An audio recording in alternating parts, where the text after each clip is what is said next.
Hello दोस्त, नमस्ते, प्रणाम। अपने यूट्यूब पे स्वागत करते हैं। देखिए हम लोग दोनों लोग लेकर आए हैं चैता गीत। अगर आप लोग के अच्छा लगी तो आप लोग जरूर कमेंट करके बताना, सपोर्ट करना। चैत में पारल बा काटियावा हो यार, काटियावा हो सैया चलिया पलटानिया। चैत में पारल बा काटियावा हो यार, काटियावा हो सैया चलिया पलटानिया। सैया मोरे रात तो कटिया करावत, सैया मोरे रात तो कटिया करावत।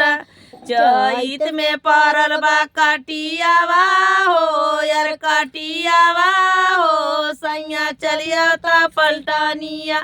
चैत में पारल बा काटियावा हो यार, काटियावा हो सैया चलिया पलटानिया। सैया मोरे रात त बोझा बनावत, सैया मोरे रात त बोझा बनावत।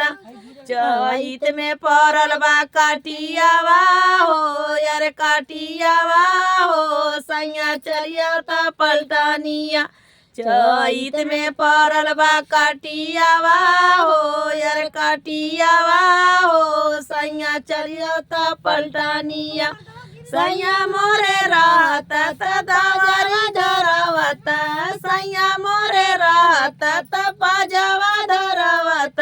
चैत में पड़ल बा काटियावा हो यार, काटियावा हो सैया चलिया पलटानिया।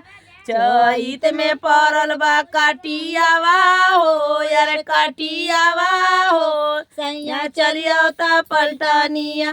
सैया मोरे रात त दावरी करावत, सैया मोरे रात त दावरी करावत। चैत में पड़ल बा काटियावा हो यार, काटियावा हो सैया चलिया पलटानिया। चैत में पड़ल बा काटियावा हो यार, काटियावा हो पिया चलिया पलटानिया। सैया मोरे रात त बोझा सैया